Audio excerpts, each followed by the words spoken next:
On a cold London evening, Tommy Nix strolls calmly toward a swarm of police cars, striking an officer before being quickly overpowered by reinforcements. Smirking with triumph, he kneels, places his hands behind his back, and allows himself to be arrested. The following day, a judge reviews his case and sentences him to 2 years in prison as one of the youngest offenders. While being escorted to his detention cell, an officer, furious about Tommy's crime, punches him in the face, leaving him with a black eye. The next morning, Tommy is transferred to the correctional facility, where he registers as prisoner #A1019. His photo and thumbprint are taken, and he undergoes a cavity search before being asked personal questions by a truant officer. Afterward, he is escorted further into the facility, where inmates shout insults at him from their windows as he is locked in his cell. Shortly after, an alarm sounds, and officers respond, searching the building. They discover Bob, an inmate strapped to a gurney, unconscious and injected with a poisonous serum. Tommy watches from his cell as officers attempt to revive Bob. His cellmate, Harry, believes it is already too late and comments that justice has been served.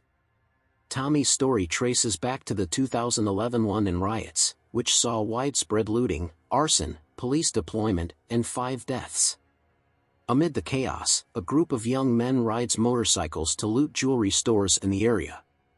During one robbery, the store owner tries to stop Mason, but their leader, Jake, shoots the man multiple times. Despite the unintended casualty, they return to their hideout with bags of jewels. Jake hands the loot to their contact, Gabby, for safekeeping before the group flees. While heading to another safe house, riot police block the road, forcing them to abandon their vehicle and escape through narrow paths, but they are eventually caught. The next day, Tommy works at a construction site, where his co-workers discuss the riots as reported in the newspaper. Later, Tommy visits his wife, Elise, at the hospital, where she learns the baby she's carrying is a boy. Once home, he reassures Elise of his love, and they share an intimate moment. Back in the detention center, Tommy and Harry line up for breakfast, and Harry talks about the poor food, remarking that Muslims get better meals during Ramadan. Harry asks Tommy about Jake and Mason, but their conversation is cut short when impatient inmates insult Tommy. Later, in the courtyard, Harry discreetly points out Jake, Mason, and other offenders. They observe a secret drug deal where Patrick becomes enraged and tries to fight Angel Face, amusing the guards. In the showers, Angel Face reminds Harry of a private meeting and instructs him to bring his canteen. Meanwhile, Jake's gang smokes pot with a guard, Jackie Nash, who becomes euphoric. In a flashback, Jake meets Elise, a probation officer, who encourages him to take a course and turn his life around. Jake loses interest and leaves, claiming he belongs in jail. Soon after, S.A. arrives late for an appointment with Elise, who threatens to call the police.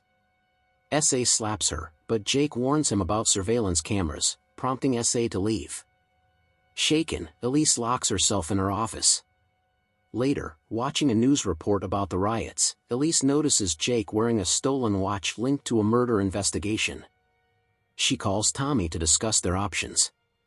Walking to her car on an empty street that night, Elise tries calling Tommy again but is attacked by a masked assailant, who shatters her car window and beats her unconscious. In the detention center, Tommy approaches S.A. in the recreation room, pretending to inquire about drugs. S.A. tells him to return the next morning when he'll have more supply. Tommy later sees S.A. beat up Sicko over a cigarette. In the gym, Tommy lifts weights with Angel Face, but Patrick shows up with a shiv to attack Angel Face. Inmates overpower Patrick as a guard sounds the alarm, sending him to the infirmary. This triggers Tommy's memory of Elise's hospital visit after her assault, where she, wearing a neck brace, tells him her attackers were part of the smash and grab robbery but refuses to name them.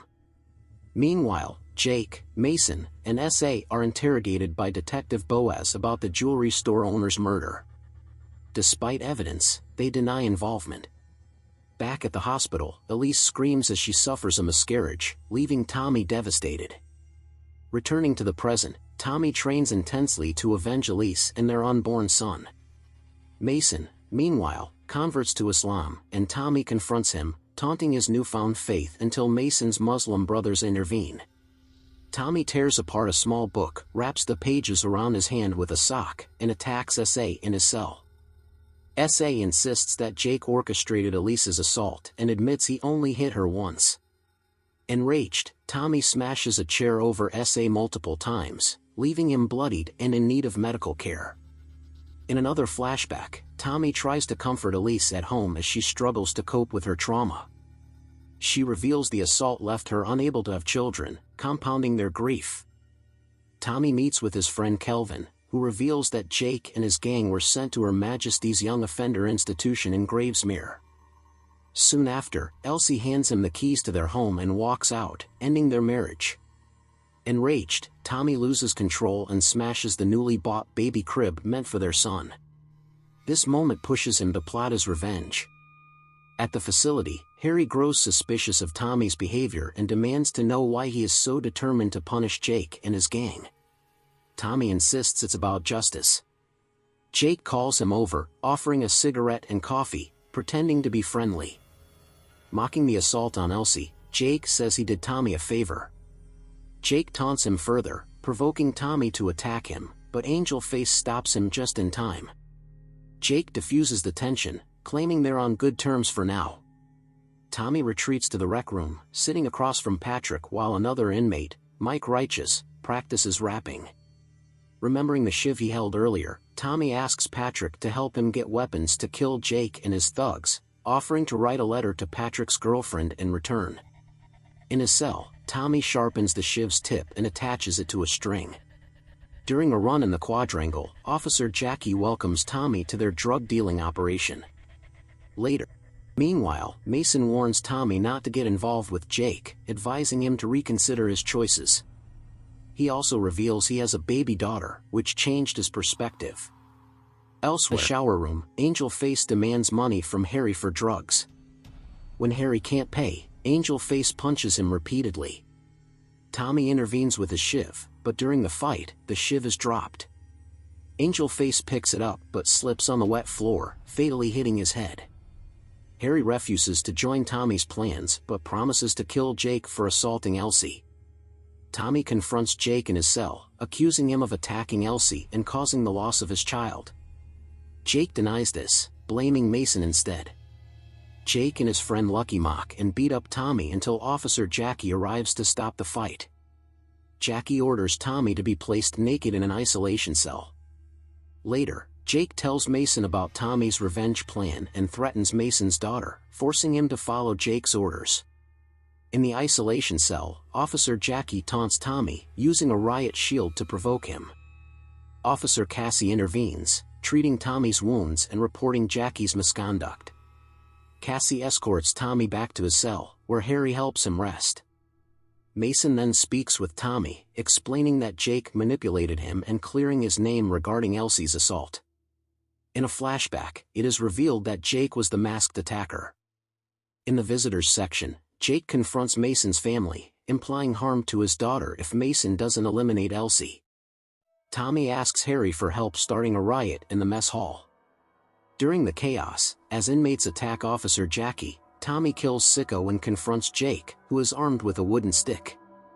Although Jake initially overpowers him, Tommy stabs him with the shiv but is stabbed in the eye in the process.